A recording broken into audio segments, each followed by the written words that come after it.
Cerita diawali dengan memperkenalkan seorang wanita bernama Malina yang sedang berjalan di tengah hutan, di mana Malina tiba-tiba dicekik oleh sesosok makhluk gaib yang dipercaya sebagai dewa kematian.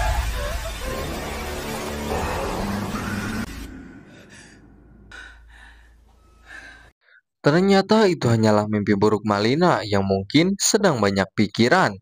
Malina sendiri tinggal bersama sang suami yang bernama Andri dan mereka hidup bahagia di tengah konflik yang sedang menimpa negaranya. Oh well.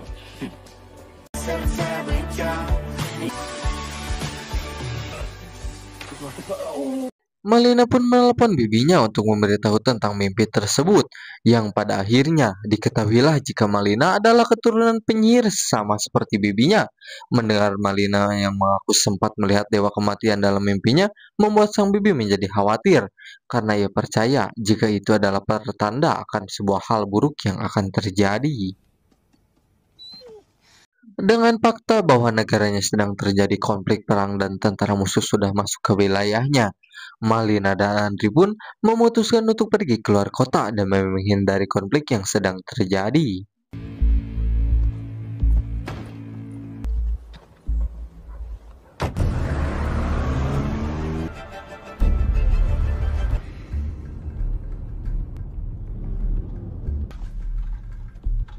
Tentara musuh rupanya sudah memblokir semua jalan yang ada. Dengan kata lain, mereka berdua tidak bisa pergi kemana-mana sampai Malina teringat dengan rumah si Bibi dan menyarankan untuk mereka pergi ke hutan sana. Melalui jalur hutan, Malina dan Andri pun langsung berangkat menuju rumah si Bibi, yang justru malah menghantarkan diri mereka kepada beberapa tentara musuh yang kebetulan sedang berjaga di hutan tersebut. Ketegangan pun dimulai ketika para tentara ini mulai memeriksa identitas mereka berdua, di mana salah satu tentara yang Sunihin pun mulai bersikap tidak senonoh dengan menurunkan resleting jaket Malina, sehingga Andri yang tak terima istrinya dioprek-oprek pun mulai mengambil pistol yang dia bawa. Пригнись.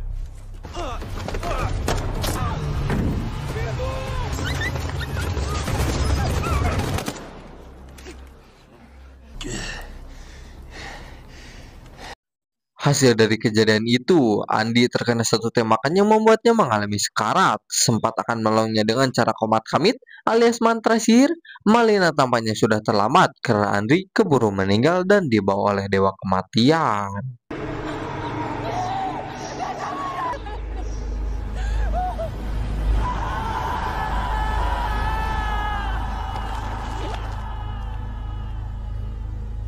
Malina pun membawa jasad Andri ke rumah si Bibi. Ia masih belum bisa menerima kehilangan suami tercintanya, sehingga dengan basic sihir yang sudah diwariskan secara turun-temurun, Malina meminta izin si Bibi untuk melakukan sebuah ritual terlarang yang dapat memaksimalkan seluruh kemampuan sihir yang dimilikinya.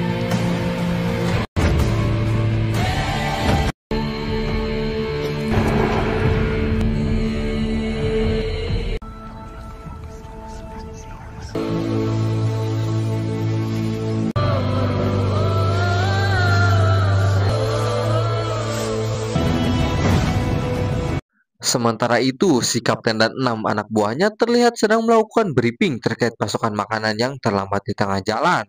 Sehingga atas dasar kondisi darurat di tengah situasi perang, kapten memerintahkan separuh anak buahnya untuk pergi ke kota dan ambil apapun yang mereka butuhkan sesukanya. Отже, жодних сентиментів.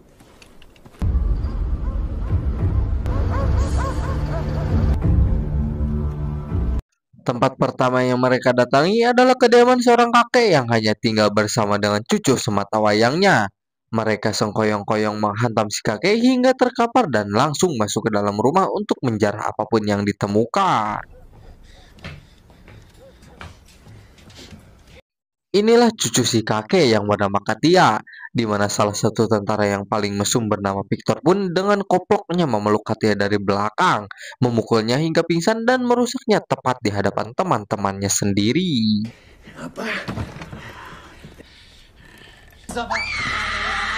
Secara kebetulan, di luar ada seorang nenek-nenek tetangga yang menyadari Katia sedang dalam bahaya. Beliau pun mencoba menegur dua tentara yang berjaga di luar, tapi apa jawabannya? Ну і нахріна ти?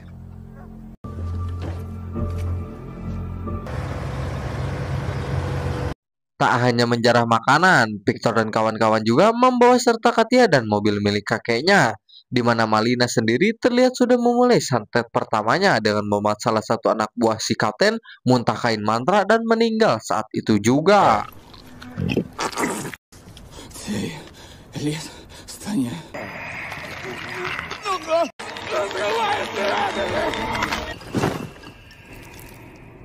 Setelah menganggap jika apa yang terjadi pada anak buahnya hanya serangan jantung biasa, kapten yang risih dengan kelakuan Victor pun menyuruhnya untuk segera membuang Katia jauh dari camp ini, di mana Katia yang malang pun akhirnya diketemukan oleh Malina yang kebetulan langsung mengajaknya untuk balas dendam.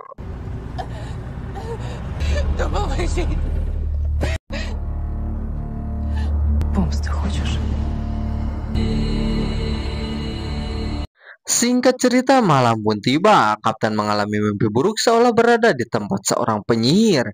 Ia sebenarnya takut dengan kenyataan bahwa sihir itu ada, tetapi karena terlalu keras kepala, ia pun memilih untuk tidak memperdulikannya.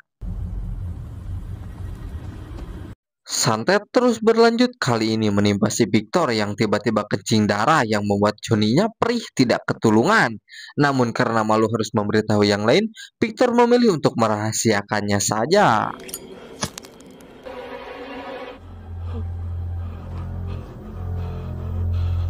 Tak hanya Victor, tentara yang lain bernama Samsul pun juga mendapatkan teror langsung dari Malina.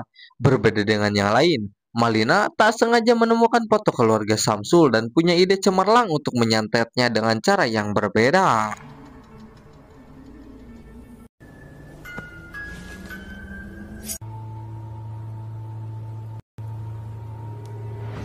Terakhir, ada satu tentara yang mendapatkan tugas berjaga. Ia disihir seolah-olah melihat beberapa uang yang tergeletak di atas tanah, sampai akhirnya keesokan paginya, tepat saat kapten dan pasukan akan melakukan apel pagi, mereka mendapatkan pesan teks yang sama, yaitu hutan ini akan menjadi kuburanmu. Masih dengan nalar dan logikanya, kapten pun meyakinkan seluruh anak buahnya bahwa ini hanyalah strategi musuh untuk menyerang psikolog dan mental mereka semua. Tak lama muncullah satu tentara yang ketakutan. Ia mengajak kapten dan kawan-kawan untuk melihat satu lokasi yang sudah dipenuhi oleh pernak-pernik ritual menyeramkan, masih dengan alasan yang sama, yaitu strategi musuh. Kapten dan anak buah pun tak merasakan ketakutan sedikit pun, sampai mereka mencari di mana penjaga semalam berada. Barulah di situ mereka ketakutan saat melihat si penjaga sudah terikat di atas pohon dengan mulut yang dijahit rapat.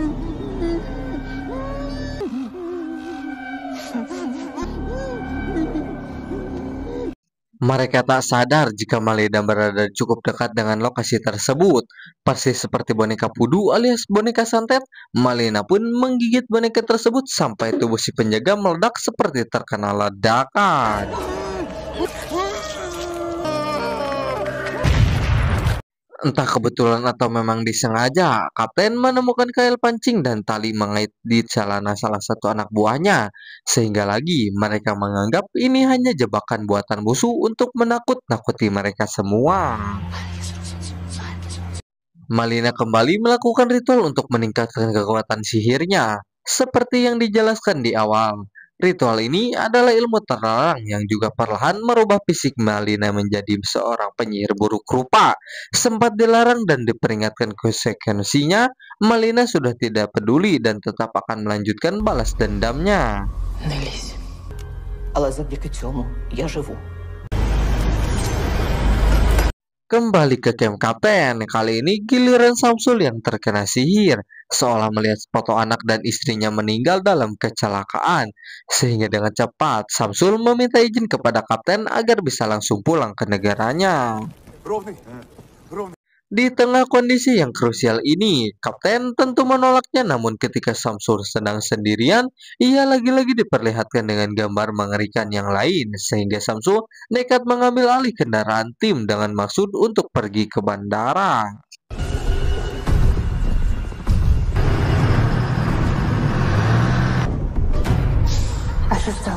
Samsul mendapat penampakan sosok Malina yang berada di tengah jalan. Samsul yang ketakutan pun mulai mengendarai truk secara ugal-ugalan sampai tak sengaja melindas salah satu teman yang berada di dalam tenda.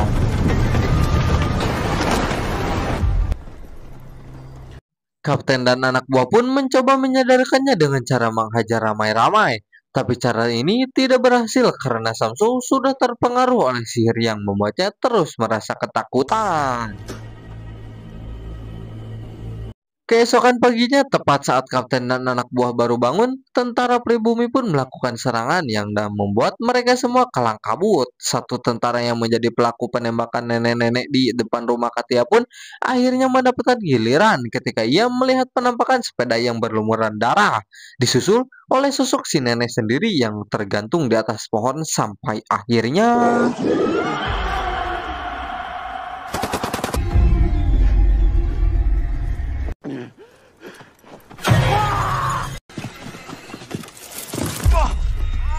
tak lama muncullah si kapten yang tiba-tiba bersikap aneh dengan membuat tanda pada dahi si tentara, dan inilah yang terjadi.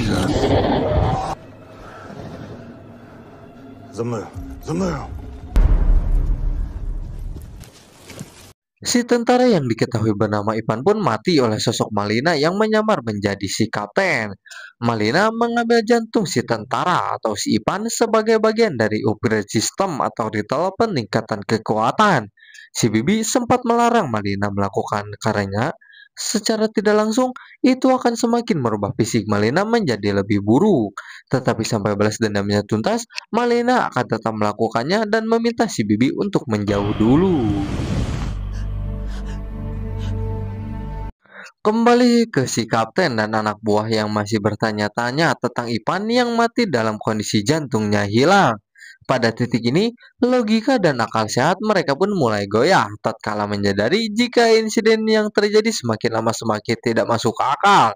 Namun kapten yang ingin anak buahnya tetap waras pun terus meyakinkannya bahwasannya ini semua masih ulah dari regu pembunuh yang sengaja ditugaskan pada musuh untuk menjatuhkan mental dan psikolog mereka semua.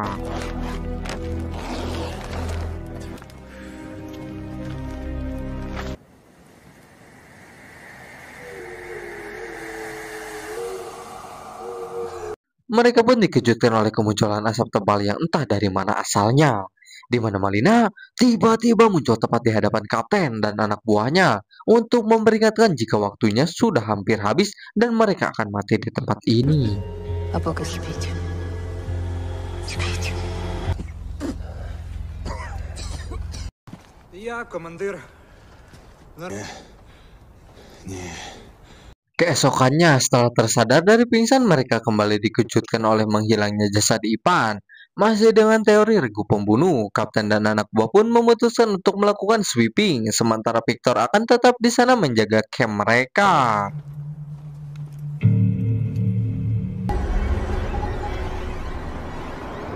Tak lama setelah kapten dan anak buah pergi, Victor lagi-lagi harus kencing darah yang kali ini lebih parah. Muncul seekor kelabang dari Johnny-nya, sehingga Victor yang ketakutan pun segera mengendarai mobil untuk mencari seorang dokter.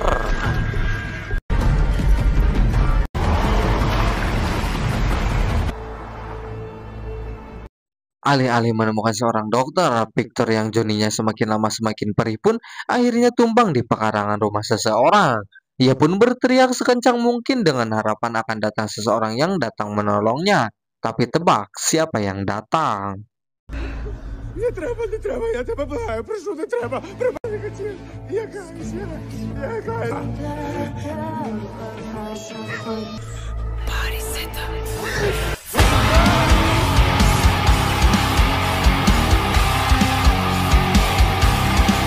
Beralih ke si kapten dan anak buahnya yang seketika terhenti saat melihat beberapa potongan tubuh Ipan yang terkait pada ranting pohon, di mana Samsul yang sejak awal sudah kena pengaruh sihir pun semakin merasa ketakutan dan memutuskan untuk menembak kepalanya sendiri.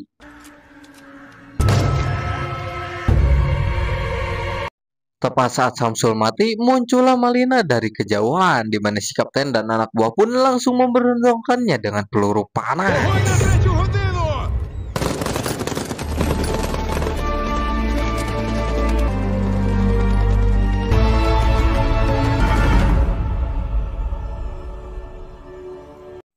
Jangan Anda kira Malina tidak bisa terluka atau kebal terhadap serangan benda fisik, karena tampaknya ia masih bisa terluka oleh beberapa peluru yang bersemayam di tubuhnya. Namun bedanya, berkat kekuatan sihir yang kini sudah ia kuasai, Malina bisa mengeluarkan peluru tersebut meski tetap merasakan sakit yang luar biasa.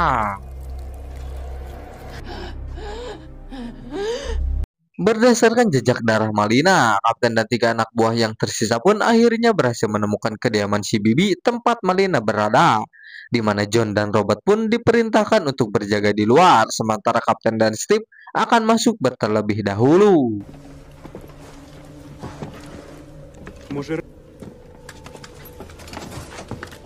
Tak lama setelah Kapten dan Steve masuk, Robert tak sengaja menyenggol ember yang membuat John terkejut dan tak sengaja menjatuhkan rokoknya. Karena mereka sedang berada dalam tekanan berat, hal sepele pun menjadi masalah besar yang akan diselesaikan dengan saling adu jontos, sehingga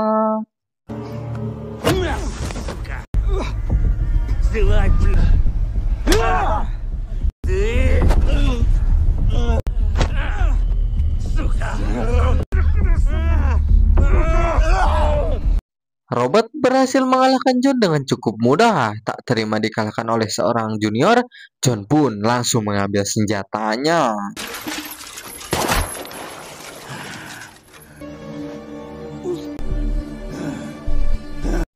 Kembali ke Kapten dan Steve yang sudah memasuki sarang penyihir, tempat biasa Malina melakukan ritual, di mana mereka berdua tak sengaja melihat cermin ajaib yang dapat memantulkan realita. Steve yang terkejut oleh suara Malina pun langsung menembakkan senjata sehingga membuat satu botol pecah dan melelehkan wajahnya sendiri.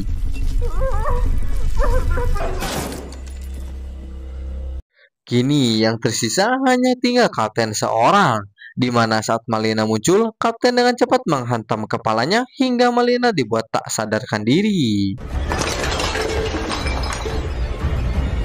Sama seperti Victor, anak buahnya merupakan orang bejat yang langsung menggadabah Malina dari arah belakang. Tapi tiba-tiba, Kapten ternyata sedang menggadabah John yang dalam penglihatannya adalah Malina, di mana John langsung dicekik dan diambil jantungnya untuk meningkatkan kekuatan sihirnya. Kapten dengan cepat menyandra si Bibi yang baru datang. Namun karena pistolnya kosong, si Bibi berhasil lolos dan Malina langsung memukulnya hingga pingsan.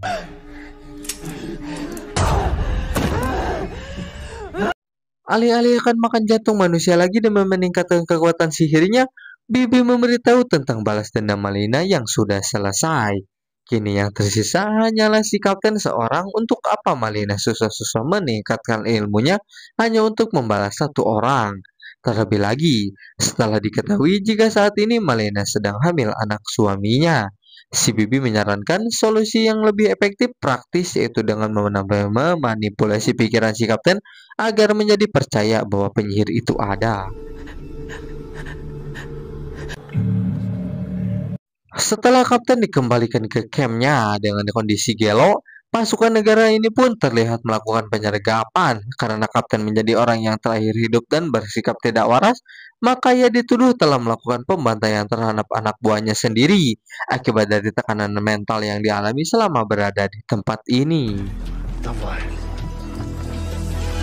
9 bulan kemudian setelah bayi pertama lahir, fisik Malina sudah kembali normal setelah membuang seluruh kekuatan sihir dan mempengaruhi jahatnya. Andai kata kejadian serupa terjadi, Malina sudah tidak khawatir karena ia hanya berubah menjadi penyihir lagi.